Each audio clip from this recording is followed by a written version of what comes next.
In this video, we will study about hypothyroidism. Hypothyroidism is inadequate output of thyroid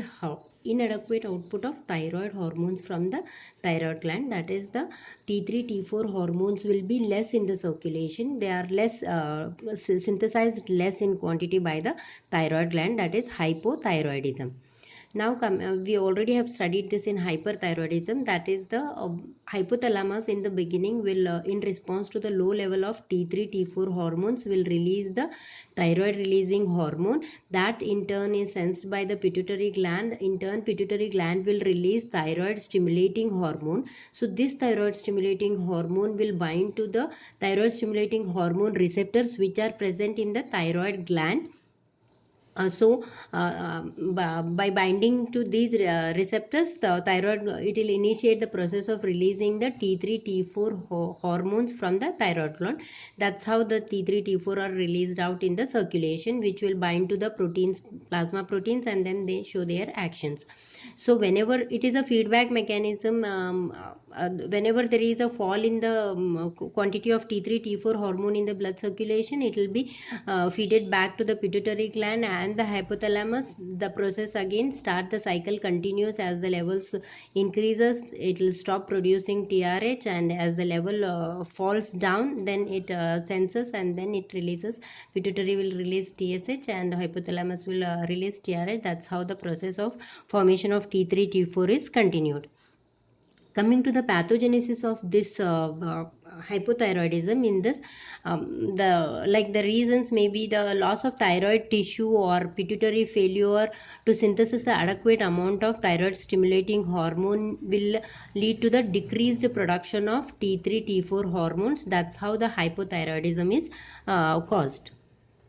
Depending on the site of destruction of these hormones, it is classified into primary, secondary, and tertiary quaternary hypothyroidism. The first one, the primary hypothyroidism, wherein the thyroid gland which produces the T3 T4 hormone is failed. Okay, that's the reason the primary hypothyroidism may occur. And the secondary hypothyroidism, in which the pituitary gland is not functioning up to the mark, that is hypofunctioning of this pituitary gland, will cause the secondary hypothyroidism. And the third one is tertiary hypothyroidism, in which the hypothalamus is failed to release the hormone. Hypothalamus, that is the hypo functioning of this hypothalamus. And then the quaternary hypothyroidism is that, in which the cells which are receiving these T3 and T4 will become insensitive to the hormone. So you can say that they develop a resistance to these hormones, or because of the development of insensitivity to these hormones, the quaternary hypothyroidism occurs. Coming to the causes of some of these hypothyroidism is that, first one is Hashimoto's thyroiditis, that is the autoimmune inflammation in which the body produces the self antibodies which will act against the thyroid gland. Like for example, the antibodies that are produced in Hashimoto's thyroiditis is anti-thyroid peroxidase, that is also called as anti-TPO antibodies, and anti-thyroglobin antibodies. So anti-thyroglobin antibodies will hinder the formation of thyroglobins, which are necessary for the formation of T3 and T4. And anti-thyroid peroxidase antibodies, initially they cause the inflammation of these thyroid gland, due to which the thyroid gland become dysfunctional. This is the one of the cause for the hypothyroidism. Coming to the next cause of hypothyroidism, in which there will be a iodine deficiency, as the iodine is the most important part for the formation of T3 T4 hormone. That's why any deficiency in the iodine will cause the hypothyroidism. So this is usually by adding salt to the food, you will get the iodine.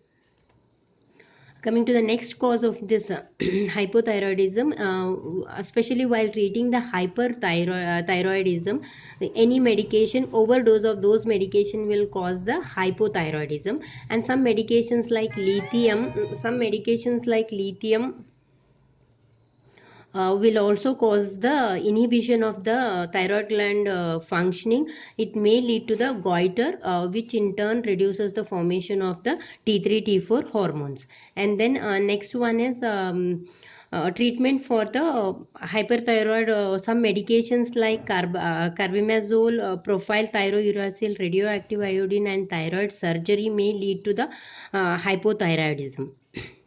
Now coming to some of the central causes, some causes which are not related to the thyroid gland itself, that is outside the thyroid gland, that is like hypopituitarism, okay, in which the pituitary gland functions below the normal level, or else sometimes the tumors of the pituitary gland also may hinder the release of TSH hormone, and some infections and some vascular disorders of the pituitary gland like Sheehan syndrome, and a radiation treatment to the pituitary gland may reduce the function of pituitary gland, in turn which will reduce the release of TSH hormone.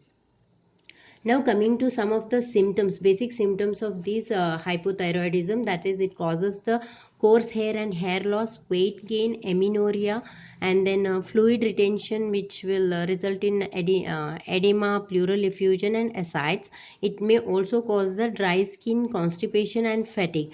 Compared to all these basic symptoms, all these are very minor to the hypothyroidism, because the thyroid hormone is needed by each and every cell in the body. That's why it may lead to the toxicity, or it may lead to severe condition if it is left untreated, because the basic symptoms are so much common.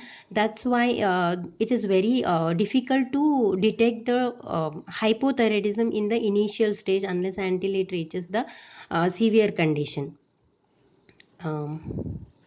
These are some of the, so when it is left untreated, it may lead to some other complications like diabetes, hypertension, emphysema, arthritis, depression, recurrent infection, and migraine.